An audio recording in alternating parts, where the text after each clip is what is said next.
So this is really a huge moment for the Democratic Party.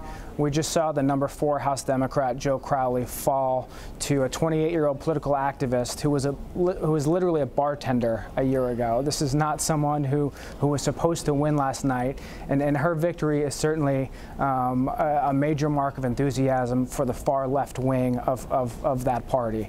It also raises questions about which direction they're going down the road.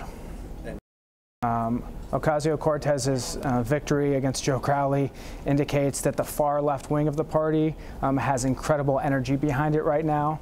And then that's probably good news for Democrats in a midterm election where it's all about turnout. Midterms are low turnout elections where it's all about which side's base is more enthusiastic. Last night in New York, we certainly saw that Democrats have incredible enthusiasm on their side.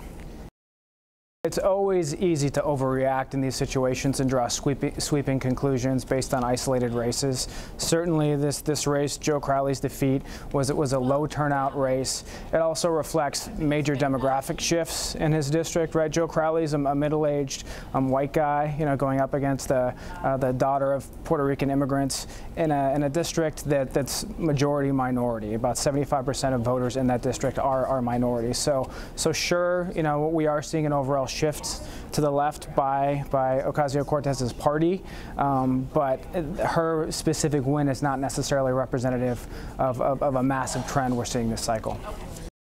Looking at the overall direction of the Democratic Party right now, Ocasio-Cortez was a Bernie Sanders supporter, worked for his campaign, embraces policies like Medicare for all, abolishing ICE, things that are typically more in alignment with the far left of the party. So what we're seeing here is that, at least in a handful of cases, candidates that do embrace that far left wing are doing quite well this midterm season. It's easy to have a knee-jerk reaction and say that that's happening across the country overall. There are certainly some examples, but there's also other examples of more moderate, even pro-life Democrats in some cases doing well. So I don't want to go too far and say that the candidates themselves this fall are shifting dramatically to the left, but I think we can draw a conclusion here that the party overall, the base of the party in particular, is shifting to the left. It was a great night for President Donald Trump's party. He could have been embarrassed in South Carolina. He could have been embarrassed in New York, where Michael Grimm was going up against a congressman who Trump endorsed. In both cases, Donald Trump did quite well. He got his preferred candidates in there. So we're really seeing, at least in a handful of cases, Republicans coming together and Democrats having a real moment of soul searching to determine which direction they're going in going forward. So Mitt Romney's in the middle of a third act in a third act in national politics, right? He was the Republican Party's presidential nominee, Massachusetts governor. Now it looks like he's going to be a U.S. senator representing Utah. He survived what is probably his toughest election this cycle, that primary, where he was up against someone on his right saying that he wasn't close enough with Donald Trump.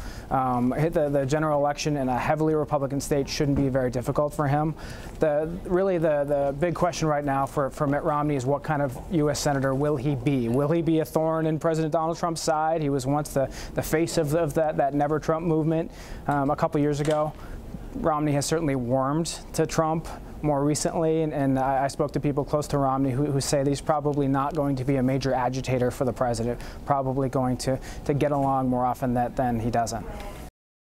One interesting piece here is that I think what we're seeing in the Democratic Party in 2018 is more or less what we saw from the Republican Party in 2010 in that Tea Party wave, right? Where we saw Republicans lurch pretty far to the right. There are indications that Democrats are moving pretty far to the left. I would just remind people that back in 2010, in that first midterm election of President Obama's first term, Republicans picked up 63 seats. So aligning with your base or moving to the extremes isn't necessarily a short-term problem for parties in midterm elections. Again, the real question is, what does it do for the party long-term, and especially in 2020, where we're already seeing a huge stack of Democrats lining up to take on Donald Trump. Yeah, Joe Crowley's loss certainly raises questions about the future of leadership on the House Democratic side. Nancy Pelosi has had a stranglehold on leadership for a long time. She was starting to indicate that she might be open to some sort of succession plan. Joe Crowley was part of those discussions. Now that he's out of the picture, it's more likely than not that Nancy Pelosi holds on for even longer, even if her party takes control of the House majority this fall.